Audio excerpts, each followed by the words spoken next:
On several occasions, I hear Alberta speaking, and I'm just, okay, I actually think the same. Working together to separate.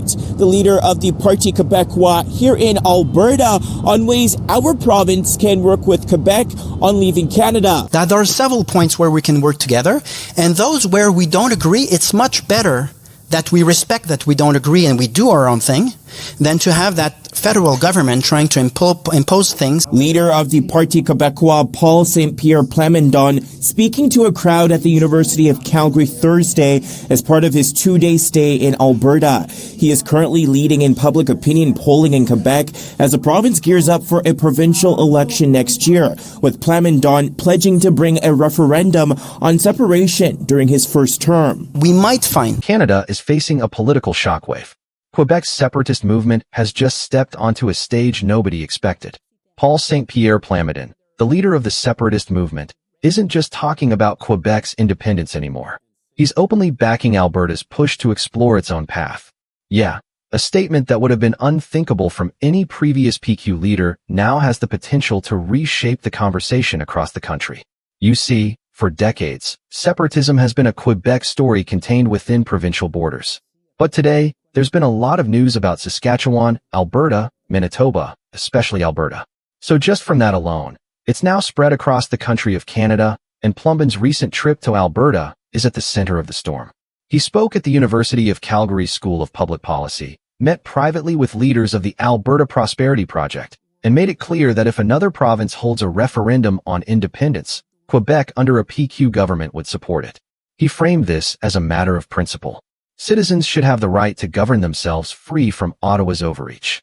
Whether the concerns are financial, environmental, or rooted in democratic priorities, provinces should be free to chart their own course. Now, this message resonated with Alberta separatists who have long argued that Ottawa ignores their voices and prioritizes other regions at their expense. Now prioritize that with Quebec's current government is pretty striking. Premier Francis Legault has always taken a careful, cautious approach, avoiding moves that might rock the boat, rattle the federal government cage, so to speak. Yeah, Alberta, by contrast, has already leveraged the threat of a referendum to try to extract concessions from Ottawa. It's been like pulling teeth. And Plamondon didn't hesitate to highlight that difference.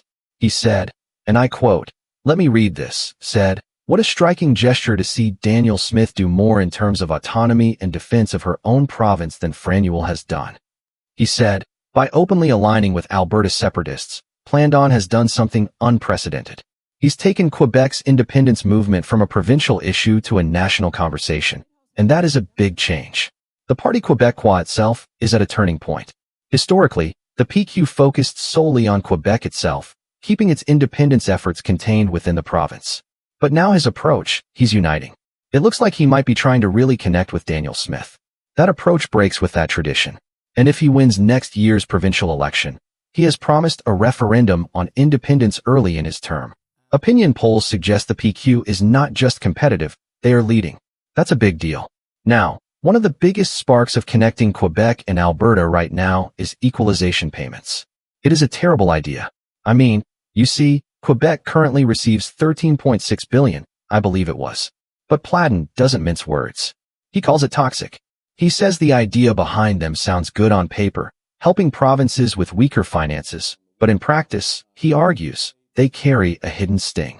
For provinces that want to assert themselves to put their local priorities first, these payments can feel for far more like punishment than support. On sait que le Québec a une longue historique de revendication de son indépendance, portée par mon parti, mais qui a été un peu, dans les dernières années. It is increasingly viewed as Ottawa's way of keeping provinces under its thumb and firmly in its grasp. With its outright refusal of these transfers, Plamondon has aligned itself with Alberta, apparently out of the blue. In a matter of overnight, two provinces thousands of kilometers apart, and with very distinct political backstories, are singing from the same hymn book: frustration with federal overreach, control, micromanaging, and regulatory red tape.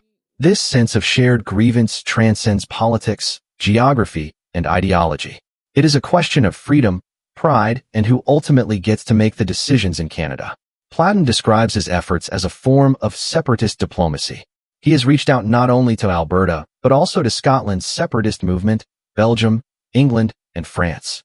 In Canada proper, Alberta is his first choice for coalition, and if successful, the changes it would bring about in Canada would be monumental. He does it in secret gatherings with Alberta separatist leaders as a shared struggle against what both sides see as an oppressive federal government. Alberta Prosperity Project leaders received his acknowledgement graciously and presented it as evidence of their leadership and drive. Platten maintains that ideology is of lesser importance in the fight for independence than principle.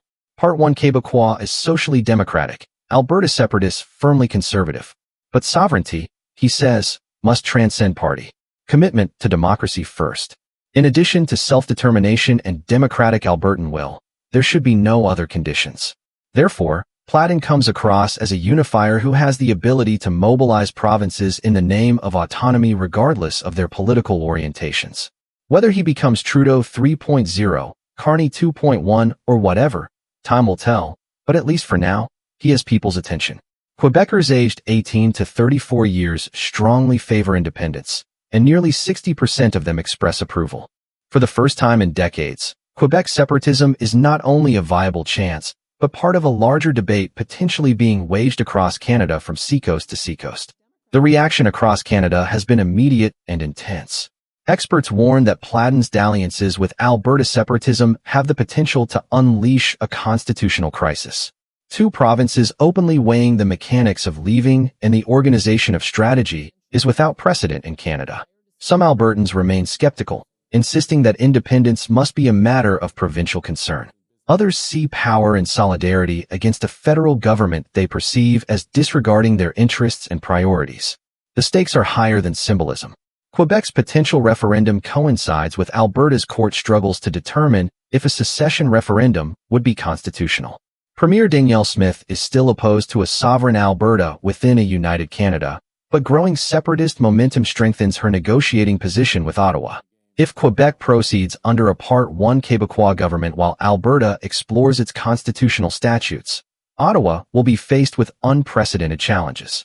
Platten is emphasizing that these tensions are not policy or pipeline matters in isolation. They are matters of principle, provinces' autonomy, and the respect for the democratic will of a people in an area. He positions Quebec's desire to be independent in the vision of René Lévesque looking back in history, attempting to recapture a province's independence to determine things for itself while respecting democratic decisions elsewhere. What began as unhappiness has evolved into a potential constitutional fault line. Quebec, Alberta, and Saskatchewan and Manitoba in their wake, previously politicized apart, are now joined by shared grievances of equalization and federal intrusiveness. Dozens of provinces now openly discuss independence, not as classroom exercise, but as happens their fact. To Platten, the message is clear. Quebec will act if it has the people's mandate, and it will take its solidarity elsewhere in the provinces with the same cause. By doing so, he shifted the conversation. Independence is no longer just a Quebec issue. It may redefine the future of the whole country. Ottawa is faced with a challenge of extreme significance. How should a federal state proceed when two provinces simultaneously ponder secession and make common cause? Traditional remedies might no longer suffice. Political analysts warn the coming year might irreversibly redefine Canada's balance of power. The people of Canada are left to wonder, can the Federation endure, or are the cracks now too deep and spreading too fast? One thing is certain, Quebec's separatist movement has crossed the point of no return by openly supporting Alberta's ambitions. The Part 1 Québécois and Paul Saint-Pierre Plamondon have forced the nation to confront a new reality. Provincial sovereignty is no longer a local matter, but a national one, a potential national crisis. As Quebecers and Albertans consider what comes next, the rest of Canada watches, aware that the rules of the game may already be changing. Thanks for tuning in to Next Truth Report. What do you think of today's news? Let me know below. I read every single one. If you like this update, like the video and subscribe so you never miss our new breaking news and analysis. Thanks for watching the Next Report.